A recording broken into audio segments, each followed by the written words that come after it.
Ready?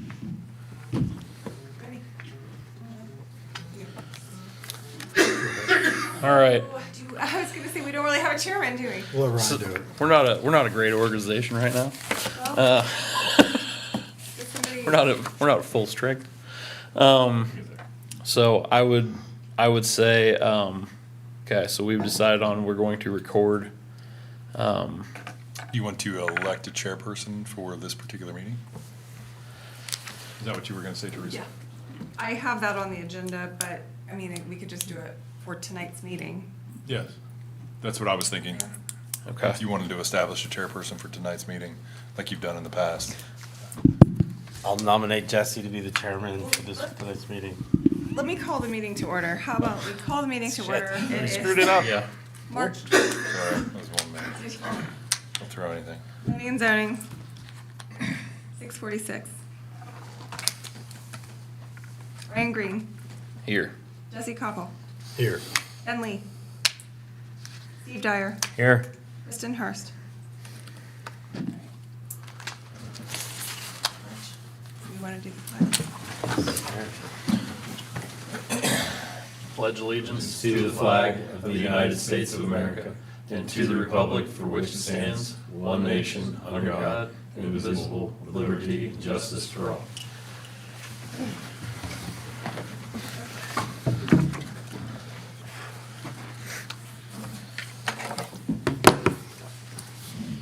Do we want to elect a chair, vice chair, or just want to do a temporary? Do we have any motions on item number 4? Did you want? I make a motion to nominate Jesse Koppel for the chair for tonight's meeting. Is that right? I'll second it. Steve Dyer, Yes. Jesse Koppel, Yes. Ryan Green. Yes.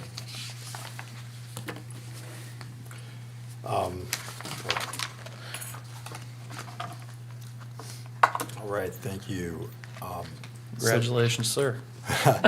Now we'll open up the public comment for items not on the agenda. Do we have any public comment for items not on the agenda?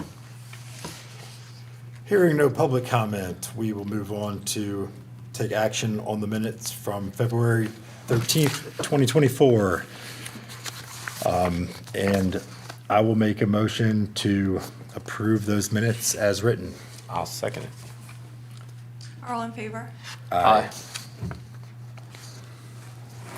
Item number 7 on our agenda is tabled application 10-10-1, conditional use permit, 795 West Coshocton Street.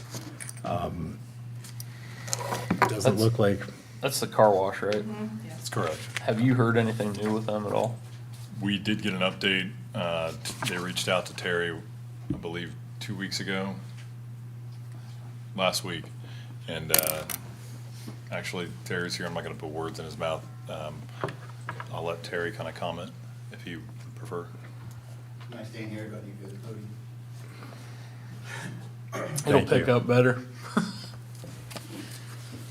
Last week, I reached out to Chris Palmer, the owner of the car wash, and he said that he is in the process of getting a full survey, and he'll get back with us as soon as he can. There you go. so hearing no, is there a motion to take this off the table? All right, hearing no motion to take it off the table, we will leave that table for the time being.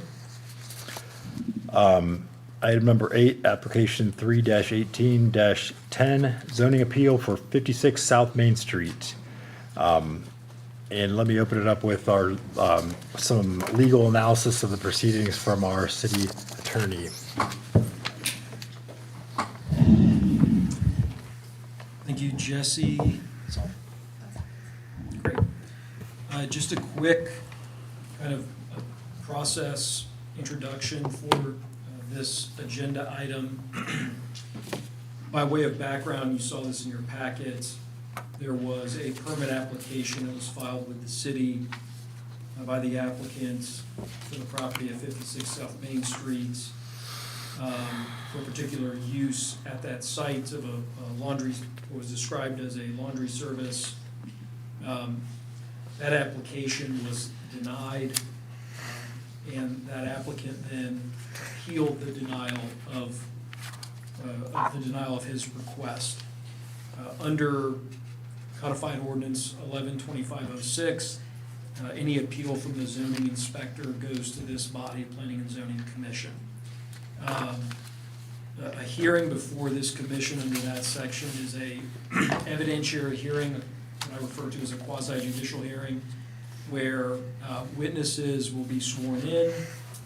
The commission will take evidence and sworn testimony like a judge would in a civil trial, and the commission would then apply the facts, evidence, testimony, documents based on the commission's discretion to the request to determine whether or not that the use is permitted.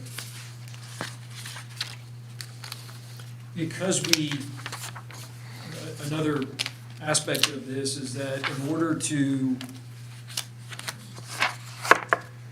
make a decision on this appeal, there needs to be a majority of the full body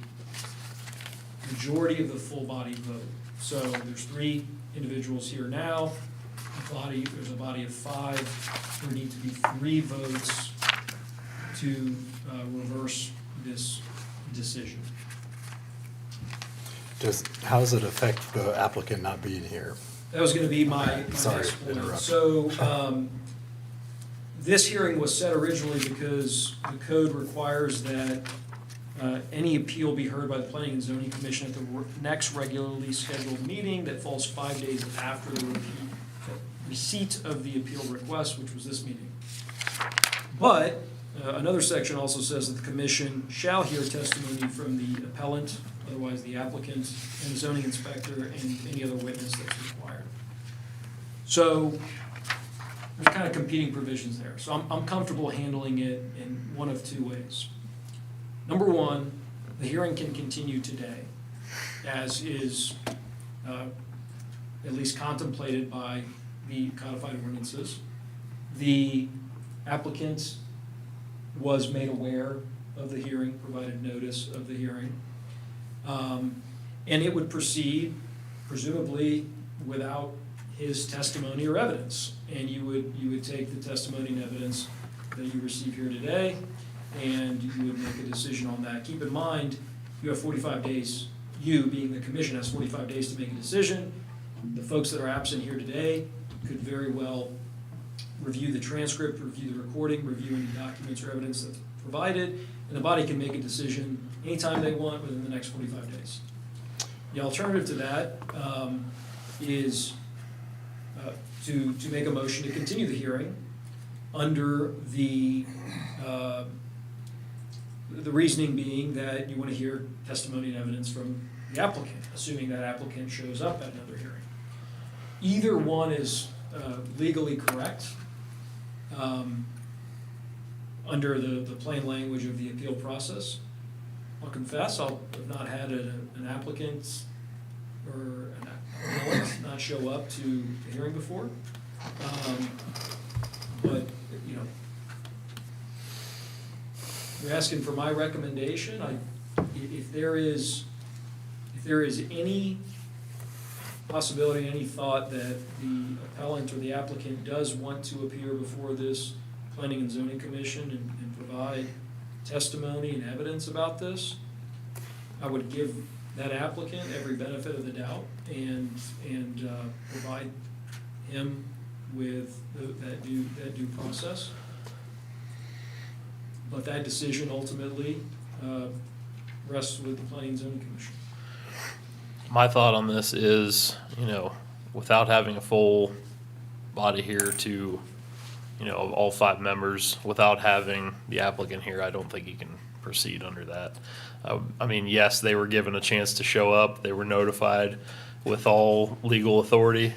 But I just don't feel comfortable ruling unless we have everybody here. The other thing is, like you said, if we have a situation where not everybody votes the same way, we may not get the outcome everybody wants anyway. So I just don't think we have the pieces here to proceed today.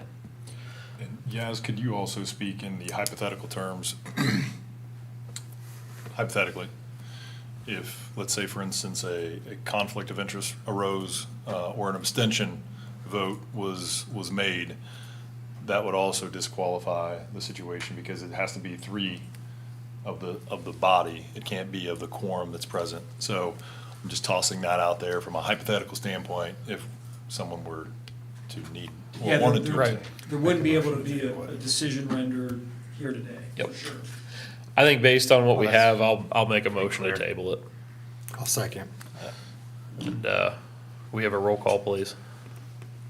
So you're tabling the application? Yep, to table application. Hearing Do or we need to give it a table? date? How do we- Yeah, let's do this. Let's table the consideration of the application and move to continue the hearing to the next regularly scheduled planning and zoning. 45 Correct. days continues to run, so if he doesn't show up next time, then I don't know that that's, no, I think the 45 days are from the conclusion of the hearing. Oh, okay. Um, Okay. From the Gotcha. date of the hearing. I got you, okay. So The you're ninth. right. It would not be the 9th, because Yes. that's, yeah, you're right. Well, if that's the case. I mean, I'll say So this, it if says- we give you 2 chances to show up to a public hearing, I think that more than suffices, I as think long that's as we have completely- our full voting body here. A decision will be made one way or another at the next meeting. I think that's completely reasonable, because if there's a reason he didn't make it, probably be made aware of it.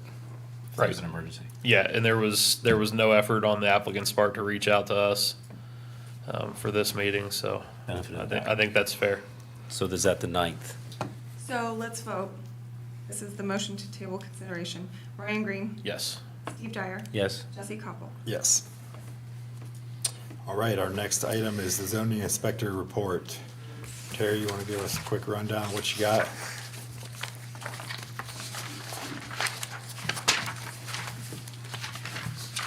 What page are we at? Let's see, give me a second. The end. 19. Mr. Chairman and Board, not having it in front of me, do you have any questions? It looks like there were not a lot going on for A the lot of weather. research this past month, a lot of research. For the weather getting better, not a lot of permit requests. The only thing I would call out is lawn mowing has started. It has, and So so. the mowing of the lawns has commenced again. I know I personally will start my business up next week. So I think if, that's something we'll have to watch going forward. Probably the next month or so. Any lawns that haven't made plans for somebody yet to mow them will be extensively long. So I'd say we probably start watching for that in the next month as my only call out. That's my yearly call out. I do have a fence permit and a deck permit that hit my desk today, as well as a pool permit. Concord Crossing East here is dropping about 2 houses a month right now. So they'll be proceeding along with that as well with Schleybaugh. They have a pool permit in Concord East. No, Oh, pool permit in the city. oh. New builds in Concord East. Okay. Is your phone still busy? I'm sorry, Is your telephone still busy? is it still busy? I think we fixed it. There was a technical issue with some of our staffing phones to where. Oh, no, I was referring to, are people still calling in and asking questions about zoning? Oh, Well, there's that. Oh, yeah, we get that all the time. So the interest is still present, still a lot of Are you saying from a development standpoint? development from So development individuals. usually runs towards the Trevor's area. It's a process that'll kind of come in and then it'll be kind of logistically segmented into the appropriate area. So So he'll respond to it. sometimes Trevor may have more insight on development, only because Terry's redirected it over to Trevor or my way. But to answer your question, to be fair to Terry, he may not know the answer to that. I don't want to have him answer incorrectly, and then you'd be like, wait a minute. We still get calls. More frequently than we did 5 years ago. So at least probably once a month at this point, from a development question as to what they can or can't do. And we always defer to the current zoning that exists and the future land use map. And generally, they're not happy with those particular directions, and that's where we land. And we don't hear back. And it's not the end of the world.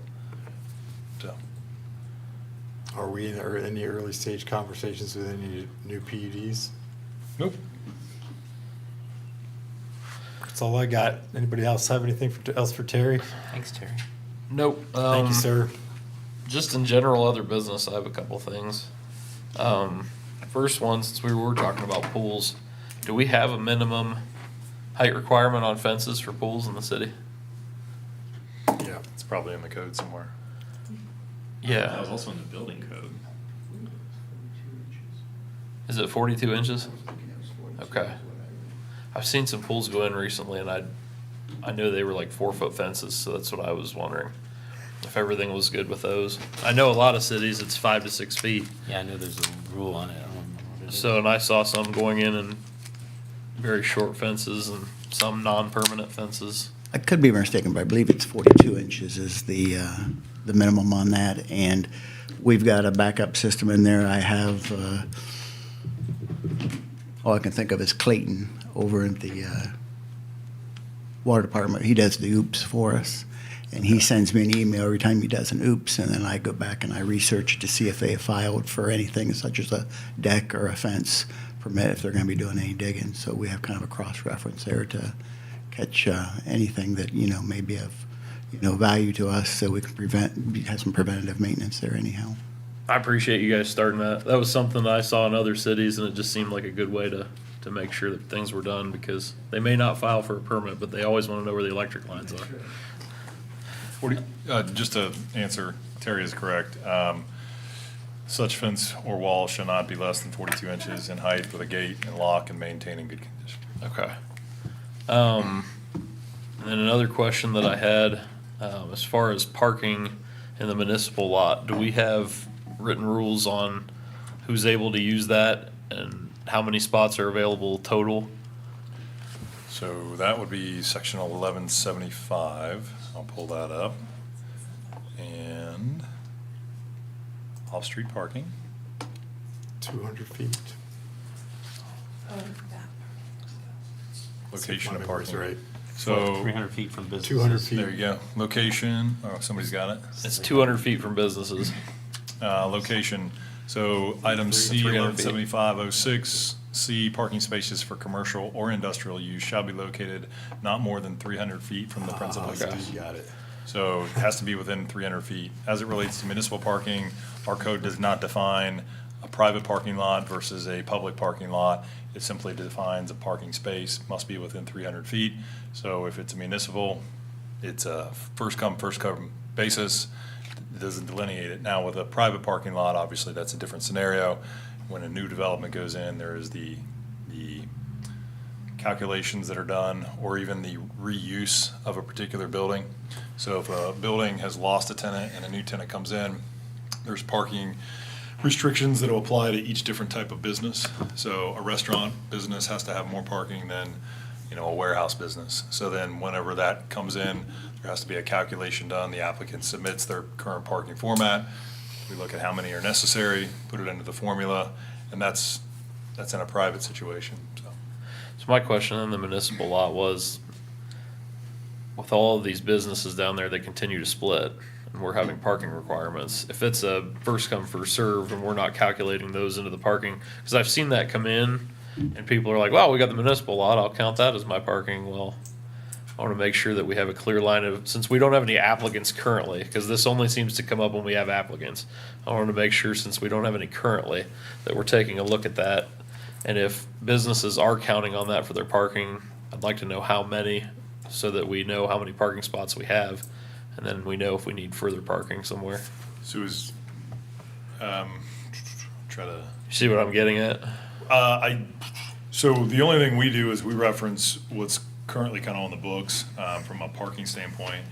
The reason we don't allow private parking to utilize other private parking is that's technically trespassing. Right. And since it's a municipal parking lot, it's not trespassing, so we utilize that. If it is the desire of the council or this board to make a recommendation to council that the downtown parking lot be recalculated and calibrated with the associated businesses in that area, you can make that recommendation, and then council can then start to act on it. And we can do it, some metrics, I'm not sure. the I think exact your request is that they just do, that you want them to do the calculation for Well, you to determine. You see what I'm getting at? If today we have 20 businesses using that, and those 20 businesses So if you did like require the 100 restaurant parking needed- spots, The restaurant. I but we need- don't that's have that 100 parking spots in there, well, then we have a problem, because if they subdivide and somebody requests a business tomorrow and says, we say, we need 5 spots, well, we don't have them in the municipal, so you better find them on your own, is and- gonna have to be the answer. I mean- Unless you're just saying it's first come, first serve. First come, first Yeah, served, but even at the end of the day, if you're subdividing the same amount of square footage, Yeah. regardless of how you subdivide it, you should only need the same number of parking spaces, assuming that's how your code mandates parking. Like like a retail establishment needs 4 parking spaces per 1,000 square feet of space or whatever. Yeah.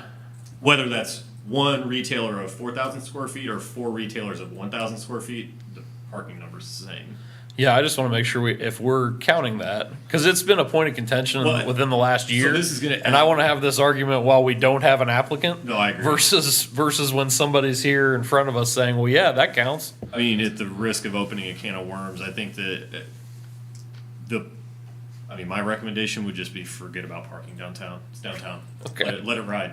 Honestly, I mean, you want there to be a parking problem downtown. A successful downtown always has a parking. Right. I just don't want somebody to come in and say, well, No, I agree. I'm counting the municipal lot as my 5 spaces. Well, Well, that's what they do, and we can't deny it. Right, but what I'm Okay. getting at there is like, if you want to continue to do that and it's been working okay, maybe you Okay. should just codify that and just say that that's okay and like the municipal lot can be used. However, the city is not going to like And that's how expand it's- that lot to make sure that all the businesses down Yeah. there have their allotted parking. And that's how it's kind of worded now, is it is a usable parking space. Okay. So that's where we're at with it, is nobody's getting denied a business situation if they have the required parking spaces in proximity of 300 feet. If they're within 300 feet. you Because some of those businesses do not have a private parking space, they only have the Correct. public. And then you have, and if it's 200 feet, that opens up Williams.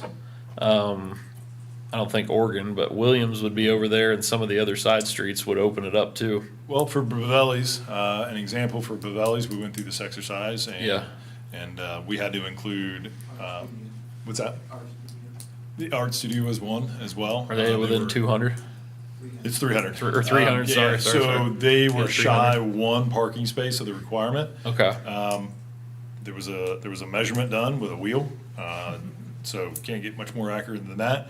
We took it from the principal use, which is the door, measured it off, and they were within, what was it, 296, 298. And so 298, it's under 300, it's a countable space that they can then use as their parking requirements. So did they only get credit for one space that was in the 300? And they only needed one, If so it worked out for them. So you have to, so They it needed doesn't. two, it wasn't happening. You It don't would get the have whole to go. pool, you don't get the whole pool if you're within 300 feet. It's however one- many spots are in that circle. It Interesting. says it has to be, the parking spaces shall be, with Okay. parking spaces for commercial, isn't shall be this fun within to- no more than 300 feet. So, yeah, so they had 5, they needed one more. There's one. And there was one within 298 feet, and they were able to count it. Same thing with Vivalli's, we use parking on the public street of Oregon Street. Is that for all commercial? In the downtown? Well, In downtown or citywide? so not citywide, Oh, okay, because, never mind. because, and the Anything reason, within 300 yards. well, Feet, right? the reason being That's is the I RD, yeah. can't say, okay, well, you're next to, No, I'm following that off. 3 miles. yeah, you can't. This is the only public parking. I just wanted to lot. make sure that I'm wasn't okay with it, citywide, 'cause- because if it was Oh, God. citywide, like, Currently- any big box store never meets that. Like, the Kroger parking lot's over 300 feet deep, so. Oh, it's way too big. But that's private parking. We should have so never too. allowed that No, much parking oh. anyway. Right. But that's what I'm getting at. If it's for downtown, you don't have an issue. Well, there is a reason that it has that size, is because the original build out of that was to include full build out. So it's not technically on full build out yet, but that's going to be another conversation because we have new green space requirements. So in the original, I believe, phasing of that, there was supposed to be an entire section to the left of Kroger's, and then also the Kroger's was supposed to have a bump out all the way to the right, so that grass area.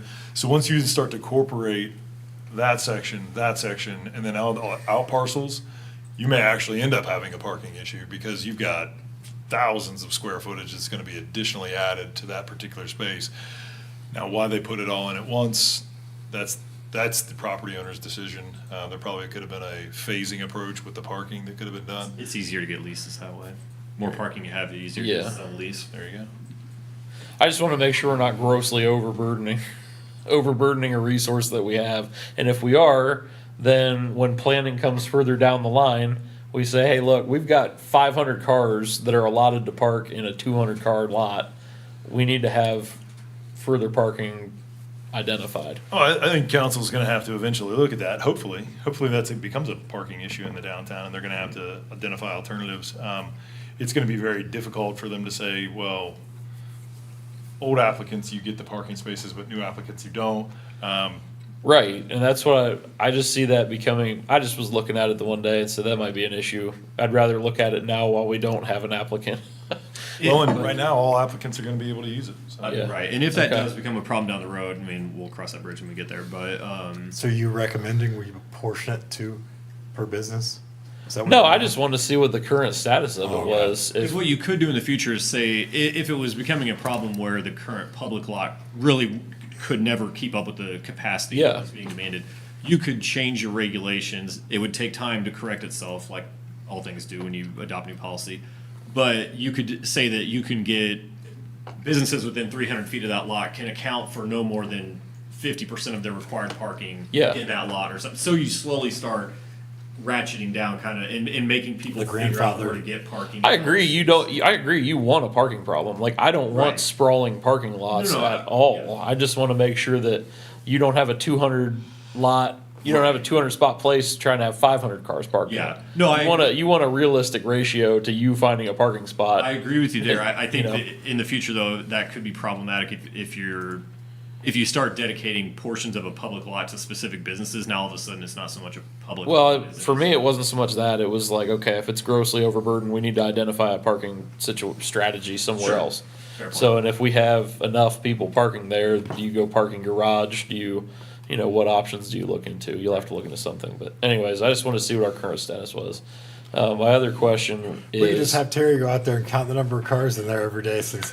Yeah. My other question is, To do. and this might be a safety and service question also, or more importantly, but last 2 years we haven't had a lot of snow. We've been lucky with that. But in terms of enforcement for downtown, when it snows, we have some vacant parcels there. They're not getting plowed. The snow piles up. Now, like I said, last 2 years, really easy. Not a lot of snow. It goes away. But when the snow starts to mound up there, it's up to the business owners to plow that. Obviously, it's up to us to enforce that. But do we just know up front that they're probably not going to take care of it? And do we develop a solution where we're making sure that the snow is taken care of adequately? So I guess I have questions for that. So you're saying that businesses aren't plowing their private parking lot? No, I'm saying the sidewalk out in front of the businesses. If you go down there on a snowy day, some are, some aren't. Some of them are vacant. They're not going to do it. So you have a situation. If we got 6 inches of snow, it'd be a problem. The 2 inches here and there that we get usually the last 2 years haven't been an issue. But if the snow starts to mound up down there, you know that some of those owners are not going to do anything about it, and then it starts to place a burden on the owners that do have operating businesses down there that their people can't walk downtown. So I would definitely say it's probably a safety and service Right. discussion. I would also probably want to highlight that, and this is where it gets into the nuances of the conversation. The right of way in some of those situations starts immediately when you step out the door. So then, whose responsibility is it? Is it the property owner's? That's what I was gonna right say, away, or right. is it the responsibility of If it's, because my understanding when we of did the signs city. is it was like 4 feet were the public right away and 4 feet was the property owner's property. So typically, and I'll have to go look at our code, even if the sidewalk is in the right of way, the abutting owner is responsible for, maintenance, care, and all that? correct. So Right. I know I'm in a different city, but my sidewalk is in the right of way. I'm responsible to plow it, make sure there's no uneven plates and et cetera. And that's how most codes are written. So you can apportion liability through, like, if there's an injury Well, by no, by not code necessarily provision? liability, but maintenance responsibilities. And the only issue you may Those are run two different into. things. Okay, I got you, I follow. And I get it, the downtown's probably a more heavily pedestrian area. And I'm just playing this whole thing out, we start pushing on the business owners, and I'm not saying we shouldn't. The business owners are gonna say, well, what about the sidewalks throughout the rest of the city? You're not enforcing Joe Bob, who's just outside of the downtown business district, and those kids are traversing that sidewalk just as much. So it is a little bit of a sticky situation. Probably addressing it when it becomes an issue is maybe the best course, unless we want to try to take a bolder approach. But there's a soft sensitivity to it that I'm sure is going to bite you if it's not handled correctly. Oh, I agree. It's a sticky situation. Just probably better to handle it, number one, when it's not snowing. Number two, we have the unique situation of having the Chamber of Commerce guy involved with our city operations over here. But, so I mean, there is a somewhat of a liaison between the businesses. We're a small town. It's not that hard to get a hold of everybody. But I want to make sure that, you know, number one, if it's an easy enforcement issue, some of these owners are out of town. Some of these owners, you know, they're building up for rent down there. It's not in use, but there's still 6 inches of snow between that building and between the parking lot, that building, and a building that somebody wants to use. And when does it start to feed into other business owners? I want to look out for everybody involved, but is there an easy situation where we just send a tractor down through there and plow it off ourselves and we get some sort of fee or assessment or something like that yearly that we just set up, knowing that people may not take care of that? Our business district just puts up a fee or something to the city and just says, "Ray, I run a tractor down through there," or something. I don't know, but I think it's a conversation to start at some point. Just an FYI, 52106, duty to keep sidewalks in repair and clean. Right. No owner or occupant of abutting land shall fail to keep the sidewalks, curbs, or gutters in repair and free from snow, ice, or any nuisance. So it sounds like it's already in there. It just probably, whenever it does become a problem, then it's an enforceability.